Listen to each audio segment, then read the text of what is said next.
नमस्कार, day news में आप सभी तमाम दर्शकों का बहुत बहुत स्वागत है। मैं हूं आपके साथ अनामिका। चलिए आगे बढ़ने से पहले एक नजर डालते हैं उन खबरों पर जो बनी है आज की सुर्खियां।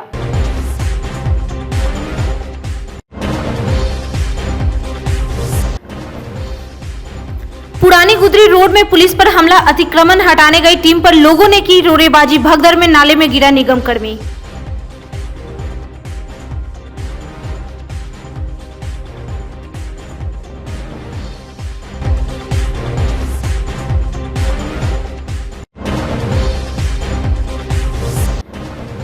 अपराधियों की गोली से जख्मी काटी के युवक की मौत इसी महीने हुई थी। शादी परिवार में मचा कोहराम।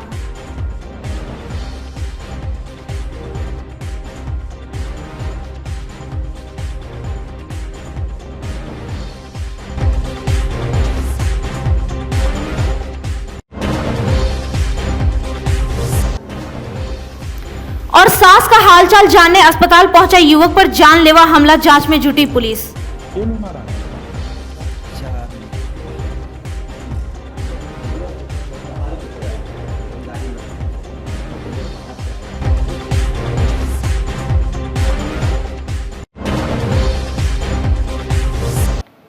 ये थी सुर्खियां और अब खबरें विस्तार से। शहर को जाम से मुक्त कराने को लेकर इन दिनों नगर निगम की विशेष अभियान चल रहा है। सभी प्रमुख मार्गों से अतिक्रमण हटाए जा रहे हैं। गुरुवार को पुरानी गुदरी पहुंची नगर निगम की टीम पर स्थानीय लोगों ने हमला बोल दिया। गुरुवार को पुरानी गुदरी से नकुलवा चौक तक के अवैध कब्जे पर प्रशासन का बुलडोजर चल गया। सड़क पर वर्षों से कब्जा किए दुकानें तोड़ दी गई। अभियान की शुरुआत में ही कुछ दुकानदारों ने विरोध करना शुरू कर दिया, लेकिन पुलिसकर्मी ने उन सभी को शांत करा दिया। जैसे जैसे दुकानें टूटती गई, लोगों का आक्रोश भड़कता गया। देखते ही देखते स्थानीय लोगों ने पुलिस पर रोड़ेबाजी शुरू कर दी, लेकिन सैप के जवानों के पहुंचते ही उपद्रवी घरों में कैद हो गए। इसके बावजूद जवानों ने घरों से निकलकर पत्थरबाजों की पिटाई की। इसी बीच एक निगम कर्मी नाले में गिर पड़ा। करीब 1 घंटे तक गुदरी रोड मानो रण क्षेत्र में तब्दील रहा। सिटी मैनेजर ने कहा कि उपद्रवियों की पहचान कर प्राथमिकी दर्ज कराई जाएगी।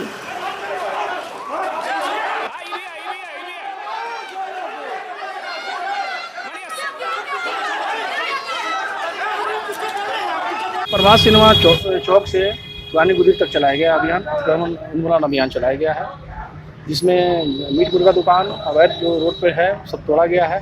सीढ़ी वगैरह जो भी निकला हुआ था, बोर्ड वगैरह सभी को तोड़ दिया गया। सर पत्थरबाजी भी किया गया, उस पर क्या कार्रवाई किया गया? देखिए एक आध कोई चलाया है, अब देखते हैं उसका हम लोग क्या करते हैं।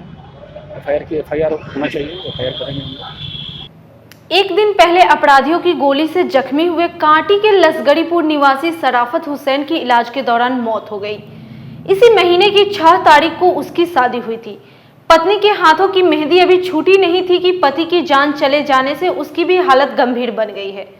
पूरे परिवार में कोहराम मचा हुआ है। आपको मालूम है कि बुधवार को मोटरसाइकिल लूटने के दौरान अपराधियों ने शराफत को गोली मार दी थी।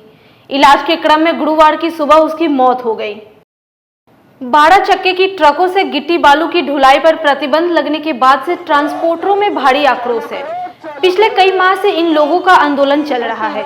गुरुवार को एक बार फिर धरना प्रदर्शन कर ट्रांसपोर्टरों ने कहा कि प्रतिबंध नहीं हटा तो 5 जनवरी से पूरे बिहार का चक्का जाम कर देंगे। मुजफ्फरपुर जिला ट्रक ऑनर एसोसिएशन के ऋषि मिश्रा और राजेश कुमार ने कहा कि राज्य के 3 करोड़ की आबादी ट्रांसपोर्ट व्यवसाय से सीधे जुड़े हैं। इन सभी के पेट पर लात मारने का काम सरकार कर रही है। बिहार सरकार के द्वारा जो 16 तारीख को जो कानून लाया गया है और बिहार के 12 चक्का से ऊपर की गाड़ियों के लिए काला कानून है। सारी गाड़ियों को बंद कर दिया गया है। बिहार में टैक्स का पैसा बिहार सरकार को, परमिट का पैसा एडवांस दे बिहार सरकार को, और गाड़ी लेकर हम लोग कहाँ जाए। लाखों की संख्या में गाड़ी बिहार में लवारिस हो गई है। हम लोग गाड़ियाँ अपनी सड़क किनारे खड़ी करके शांति से बैठे हुए हैं, कोई चारा नहीं है। ना इनके पास कोई फैक्ट्री है, ना इनके पास कोई दूसरा रोजगार हम लोग को देने के लिए। हम लोग का फाइनेंसर जो है किस्त के लिए लगातार तंग कर रहा है। हम लोग आत्महत्या की तरफ मजबूर होकर बढ़ रहे हैं। हम लोग आत्महत्या कर लेंगे अगर सरकार हम लोगों का बात नहीं सुनेगा। क्या मांग है? हम लोगों का मांग है जो 14 चक्का, 16 चक्का, 18 चक्का और 22 चक्का जो निजी सरकार बंद किया है, उनके बंद करने का कारण उनका जो कॉज है, कानून का सबसे पहला कॉज है वो है ओवरलोडिंग। तो ओवरलोडिंग अपना बिहार सरकार के परिवहन पदाधिकारियों का काम है, न कि हम बिहार के ट्रक मालिकों का काम है। सरकार को अपने पदाधिकारियों पर अंकुश लगाना चाहिए, न कि हम ट्रक वालों का ट्रक बंद करना चाहिए। हम लोगों के मौलिक अधिकार का हनन हो रहा है। नीतीश कुमार के द्वारा 16 तारीख को एक कानून पारित कर बिना किसी से राय मशविरा लिए, बिना किसी से सुझाव लिए, ना हमारे यूनियन के कोई सदस्य, ना हमारे अध्यक्ष, किसी से कुछ पूछे बगैर इन्होंने 14 चक्का, 16 चक्का, 18 चक्का, 22 चक्का सभी गाड़ियों को गिट्टी और बालू के लिए अवैध घोषित कर दिया। अब बताइए आप, ये गाड़ी जो है 14, 16, 18, 22 ये कहाँ जाएगी? आप एक तरफ बिहार की जनता को रोजगार देने के लिए चुनाव में सबसे पहला मुद्दा बनाते हैं, और हम लोग जो स्वरोजगार कर रहे हैं, हमारे धंधा से ये 12 करोड़ शायद बिहार की जनता है। बिहार में 12 करोड़ आबादी है, इसमें 3 करोड़ आबादी इस ट्रक मोटर व्यवसाय से जुड़े हुए लोग हैं। एक लेबर, एक पंचर बनाने वाले से लेकर के मैकेनिक हुए, पार्ट्स वाले हुए, बहुत सारे लोग जुड़े हुए हैं। सभी के पेट पे लात मारने का काम इन्होंने किया है। ये कहाँ का न्यायोचित उनका न्याय है? हमारा हाथ जोड़ करके उनसे नम्र निवेदन है कि हम लोगों के रोजी रोटी पर लात न मारे, पेट पर लात न मारे। बिहार को वो आग जलते हुए ज्वाला की तरफ धकेलने का काम कर रहे हैं। नहीं संभलेगा उनसे ये महाजाम, ये ट्रक जाम हो जाएगा, चक्का जाम हो जाएगा, उनका प्रशासन विफल हो जाएगा। ये मेरा उनसे चैलेंज है। हम लोग 5 जनवरी 2021 को अगर वो अपना काला कानून, तुगल की फरमान वापस नहीं लिए तो 5 जनवरी 2021 को हम लोग चक्का जाम आंदोलन का आगाज करेंगे, अनिश्चितकालीन, जो अनिश्चितकालीन होगा। अपनी सास का हालचाल जानने अस्पताल पहुंचा एक युवक पर कुछ लोगों ने जानलेवा हमला कर दिया। इतनी पिटाई की कि दामाद अमित कुमार अस्पताल पहुंच गया। उसने बताया कि मेडिकल के पास उसकी दुकान है, जिसे शहबाजपुर के कुछ लोग हड़पना चाह रहे हैं। वहीं इससे पहले बड़े भाई पर हमला हुआ था। दामाद पर हमला होने के बाद से अस्पताल में भर्ती सास शीला देवी खासे चिंतित है। कल मेरी मम्मी का ऑपरेशन था का, आई हॉस्पिटल में। अच्छा, हम अपने घर मंसूर चक से आए थे मम्मी को देखने के लिए। उसी दरमियान मम्मी को देखते वहाँ तक हम आए कल्याणी पे। कल्याणी पर आने के बाद हम ससुराल जा रहे थे। उसके बीच में 4-5 लड़का 4 जगह से उतरा और हमको पिस्टल के नोक निकाल के पीठी पे कलेजा मारने लगा, मुंह पे ऊपर घुसा मारने लग गया। मेरे पास चैन था, अंगूठे सब छीन लिया, और एक तो विवोल मोबाइल था Y83, वो भी छीन लिया। उसके बाद ये सब हुआ। उसके बाद देखिए मारपीट का है, हुआ क्या कारण था? मारपीट लोग कहना है कि दुकान हमने दिलवाए हैं मेडिकल चौक पे, दुकान मुझे चाहिए और नहीं देगा तो हर महीने रंगदारी चाहिए मुझे। कौन लोग था? सबका नाम बताइए। जो हमारे शहबाजपुर का बिरजू सरपंच का भाई है, जिसमें अशोक शाह है, सुमित उर्फ भोला और चंदन कुमार और विनोद कुमार, जो 3 दिन पहले भी धमकी दिया था मुझे, और एक सुमित उर्फ भोला का दोस्त था मुन्ना। सब मिल के मारा? सब मिल के हमको मारा है। मिले कि हमारा तो मेडिकल पर बउआ दुकान कैले है। Medical hospital? हाँ, छोटका बउआ घर पर रहे छे, तो हमरा ऑपरेशन होले आँख के, तो बउआ देखे ला आले हमरा। तो अल तो वहाँ 7:30 बजे देखलक, अकल के मम्मी तनी ससुरार से आ रही। हम बस उ गए ससुरार, आ भैया सब रहलखिन, हमर समधी नहीं सब हमरे लग में रहलखिन। आ जब हुआ गए तो वह 4 चक्का से रहे, गली में घुसैत रहे बउआ, बस बउआ के घींच लेलक आ गाड़ी में घुसा कर आ सबके मारी लगा कर मारलक। उ रहे अशोक शाह रहे, सुमित उर्फ भोला रहे, चंदन सा रहे, शंकर सा के लड़का होले, बिरजू सरपंच के भाई होले, सहबाजपुर घर है। अच्छा, विवाद किस चीज का है? विवाद दुकान का भी है। दुकान कहाँ पर है? मेडिकल पर है।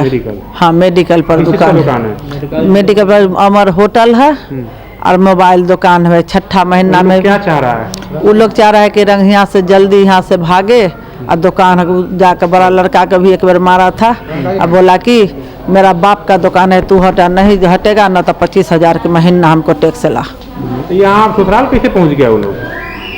अब उसको कौन कहा सो हमको मालूम नहीं है। हाँ, कोई खबर दे दिया, उतना हमको नहीं कोशिश किया। पूरा जान मारने का, पूरा जान मारने का, पूरा कहा कि खत्म। पूरी में मार है, माथा में है, सीना में है, पंजरा में है, पीठी के रीढ़ में है, पूरे शरीर उसको चुभितरिया मार से। अब खबरों को आगे बढ़ाएंगी हमारी सहयोगी प्रज्ञा।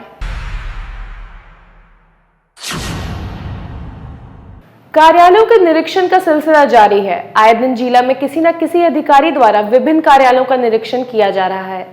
इसी क्रम में गुरुवार को एसडीओ पश्चिमी डॉक्टर अनिल कुमार दास काटी प्रखंड और अंचल कार्यालय का निरीक्षण करने पहुंचे हैं। उन्होंने बताया कि काटी प्रखंड कार्यालय का निरीक्षण 2016 में किया गया था। उन्होंने यह भी कहा कि कुछ कमियां थीं जिसके सुधार को लेकर विशेष निर्देश दिया गया है। बताया गया है कि 1 करोड़ का वाउचर पाया गया जिसका समायोजन नहीं हुआ या किस किस पर लंबित है। वहीं उन्होंने बताया कि एक पंचायत सचिव थे, उन पर आज भी 71 लाख रुपए लंबित पड़े हैं। इसी को लेकर प्रखंड विकास पदाधिकारी को अविलंब कार्रवाई या एफआईआर कराने का निर्देश दिया गया। अंचल कार्यालय और प्रखंड कार्यालय का निरीक्षण किया गया। एक्चुअली ये रूटीन वर्क में आता है। हम लोग पूर्व में ही सूचना दे दिए थे कि कार्यालय का निरीक्षण किया जाएगा। उसी शेड्यूल के अनुसार आज कार्यालय का निरीक्षण था। प्रखंड कार्यालय में 2016 में जिलाधिकारी श्री धर्मेंद्र सर के द्वारा किया गया था। इसके बाद आज किसी भी पदाधिकारी के द्वारा या अनुमंडल पदाधिकारी के द्वारा जांच किया गया। कुछ कमियां थी, उसे सुधार करने के लिए निर्देश दिया गया। विशेषकर वाउचर लगभग 1.5 करोड़ का पाया गया जिसमें कि समायोजन नहीं हुआ या किस किस पर लंबित है। एक पंचायत सचिव थे, उन पर 71 लाख रुपया आज भी लंबित पड़ा हुआ है। किस वजह से उनको नहीं समायोजन किया गया है, तो प्रखंड विकास पदाधिकारी को अविलंब कार्रवाई हेतु या तो फिर प्राथमिकी दर्ज करने के लिए निर्देशित किया गया है। और कुछ जैसे परिवहन योजना में 30 ऐसे लाभुक है चयन किया गया है, लंबित है, उनका भुगतान नहीं हुआ है। कारण यह है कि आवंटन नहीं प्राप्त हुआ है, बाकी का भुगतान कर दिया गया है। पेंशन से संबंधित या सप्लाई से संबंधित, सूचना का अधिकार से संबंधित ये सभी मामले थे और सभी पंजी संधारित था। कुछ कमी था तो उसमें निर्देश दिया गया कि अग्रतर कार्रवाई हेतु आप उसको संधारित कर लें। और जैसे कुछ कर्मियों का स्थानांतरण हुआ है, कुछ प्रभार के कारण, आदान प्रदान के कारण कुछ कमी थी, तो उसको पूर्ण कर लेने का निर्देश दिया गया है। इधर डीएसपी पूर्वी मनोज कुमार पांडे ने गुरुवार को सकरा थाने का निरीक्षण कर थाने का रिकॉर्ड खंगाला, साथ ही लंबित कांडों की समीक्षा की। डीएसपी ने कहा कि थाने पर आए किसी भी आंगतुक से अच्छे तरीके से पेश आना है। पब्लिक के सहयोग के बिना अपराध पर काबू नहीं पाया जा सकता। डीएसपी मनोज कुमार पांडे ने कई कांडों से फरार चल रहे अपराधियों को जल्द से जल्द गिरफ्तार कराने का निर्देश थानाध्यक्ष को दिया। जो भी लंबित कांड हैं थानावार, उन सभी लंबित, चाहे वो विशेष प्रतिवेदित कांड हो या अविशेष प्रतिवेदित कांड हों, उनकी समीक्षा की जा रही है ताकि कांडों का निष्पादन सुनिश्चित हो। साथ ही जो अपराधी, जो अभियुक्त हैं, वो फरार चल रहे हैं, उनकी गिरफ्तारी की दिशा में और मद्य सरकार की जो मद्य निषेध की नीति है उसके प्रभावी कार्यान्वयन को सुनिश्चित करने के लिए अनुसंधानकर्ताओं के साथ, थाना स्तर के अधिकारियों के साथ यह समीक्षा बैठक चल रही है। शिक्षक अभ्यर्थियों ने गुरुवार को जिला अधिकारी को ज्ञापन सौंपकर मेधा सूची जारी कर जल्द से जल्द बहाली कराने की मांग की। अभ्यर्थियों ने कहा कि पिछले 3 साल से सिर्फ आश्वासन मिल रहा है। आपको बता दें कि टीईटी और सीटीई उत्तीर्ण शिक्षक अभ्यर्थी नियुक्ति को लेकर 3 साल से भटक रहे, लेकिन कोई नहीं सुन रहा है। हम लोग शिक्षक नियोजन अभ्यर्थी हैं। पिछले 14 तारीख को भी आए थे तो आश्वासन मिला था और आज डीओ और डीपीओ साहब नहीं है, पटना कोई मीटिंग में गए हैं, तो हम लोग डीएम साहब से मिलने की अनुमति लेकर के अंदर गए। डीएम साहब मंडे के रोज का आश्वासन दिए हैं कि मंडे तक मैं इसको देखता हूं और ज़रूर करूंगा इसको, है ना। और आप लोग घबराइए नहीं, आश्वासन मिला है, अब देखिए मंडे तक क्या होता है। आश्वासन मिल रहा है। हम लोग बस आते हैं, कोई नियोजन इकाई कोई अपना काम समय सीमा पे नहीं कर रहा है, सब अपना अफसरशाही लोग कर रहे हैं और पंचायत सचिव मुखिया ये लोग पैसे के डिमांड कर रहे हैं। लोग सही से काम नहीं कर रहे हैं, न फाइनल मेरिट लिस्ट तैयार कर रहे हैं, टाइम पे कोई भी काम नहीं करते हैं। हम लोग दर दर भटक रहे हैं, यहाँ लेडीज़ महिला भी भटक रही है, लेकिन कोई किसी का इसमें हस्तक्षेप सुनने वाला कोई नहीं है। तब लास्ट में हम लोग डीएम साहब को आकर के अपना ज्ञापन सौंपे हैं। अब देखिए आगे डीएम साहब क्या करते हैं। कि डॉक्टर रंजित कुमार सिंह जो मतलब प्राथमिक शिक्षक निदेशक है, उन्होंने लेटर पर लेटर जारी कर रहे हैं, लेकिन उनको लेटर का कोई अता पता नहीं चल रहा है। और 14 तारीख को हम लोग जब डीएम साहब से मिलने आए थे तो उन्होंने कहा कि 3 दिन के अंदर में आपको सभी नियोजन इकाई को हम सख्त निर्देश देते हैं कि आप लोगों को अंतिम फाइनल मेरिट लिस्ट निकल जाएगा। लेकिन अभी तक जो इस पर कोई सुझाव नहीं हुआ। जब हम लोग करीब 11 बजे से यहाँ लगातार हैं और वो बता रहे हैं कि आज नहीं कल मिलेंगे, कल नहीं परसों मिलेंगे, तो इस तरह से हम लोग को हमेशा इसी तरह से आश्वासन मिलेगा तो लगता है कि ये हम लोग को चुनावी भेंट फिर चढ़ने जा रही है और हम लोग की बहाली नहीं होगी। यह लगातार 3 साल से ऐसा जैसे हो रहा है सर। तो हम निर्देश आशा करते हैं कि आप लोग से कि हम लोग की आवाज़ वहाँ तक पहुँचाएं ताकि हम लोग को बहाली ससमय किया जाए। जिलाधिकारी से मिले हैं तो क्या बोले? जिलाधिकारी बोले कि अब हम मंडे को मिलेंगे, हमको जैसे टाइम पर टाइम दे रहे हैं। 3 दिन का आदेश दिया था, लेकिन उनको लेटर का कोई अता पता नहीं चल रहा है कि क्या करने वाले हैं, नहीं करने वाले, क्या आंतरिक करते हैं, जबकि उनका पूरे हाथ में है। जैसा चाहेंगे वैसा निर्देश देंगे। पूर्व केंद्रीय मंत्री कैप्टन जय नारायण प्रसाद निषाद की पुण्यतिथि पर गुरुवार को कच्ची पक्की में भाजपा पिछड़ा मोर्चा की ओर से आयोजित स्मृति समारोह में भावभीनी श्रद्धांजलि दी गई। मौके पर कैप्टन कमलेश सहनी, भगवान लाल महतो, बेबी कुमारी, देवीलाल, चंदा देवी और पार्टी के जिला अध्यक्ष रंजक कुमार सहित काफी संख्या में लोग मौजूद रहे। आज कैप्टन साहब की दूसरी पुण्यतिथि है। इस पुण्यतिथि पर भारतीय जनता पार्टी परिवार की तरफ से हम उनको श्रद्धांजलि अर्पित करते हैं। कैप्टन निषाद समाज के अंतिम पंक्ति में बैठे लोग, वंचित जमात के लोग को कैसे आगे बढ़ाया जाए, कैसे मुख्य धारा से जोड़ा जाए, इसके लिए वो सदैव कार्य करते रहे और उनका प्रयास सफल भी हुआ। आज उसी का एक नतीजा आपको देखने को मिलता है कि आज पिछड़े समाज से लेकर के वंचित जमात और समाज के अंतिम पंक्ति में जो लोग होते थे वो आज मुख्य धारा में जुड़कर देश की राजनीति कर रहे हैं और देश का राज कर रहे हैं। आज पूर्व केंद्रीय मंत्री स्वर्गीय कैप्टन जय नारायण निषाद जी का दूसरी पुण्यतिथि और स्मृति समारोह का आयोजन किया गया है भारतीय जनता पार्टी जिला पिछड़ा मोर्चा की ओर से।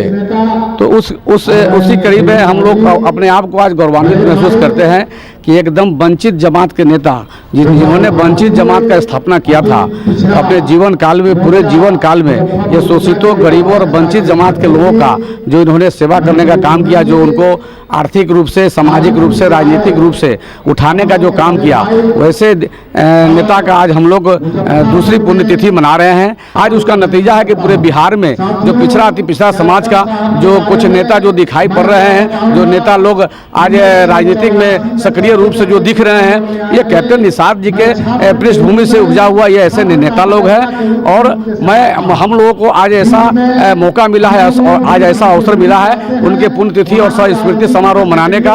उनके पुण्यतिथि पर हम लोग उनको श्रद्धा सुमन अर्पित करते हैं। युवा अधिवक्ता संवाद मंच की ओर से गुरुवार को कचहरी परिसर में आयोजित समारोह में कोरोना काल में उत्कृष्ट कार्य करने पर जिला बार एसोसिएशन के महासचिव प्रवीण कुमार एवं सहायक सचिव सुशील कुमार और विभूतिनाथ झा को सम्मानित किया गया।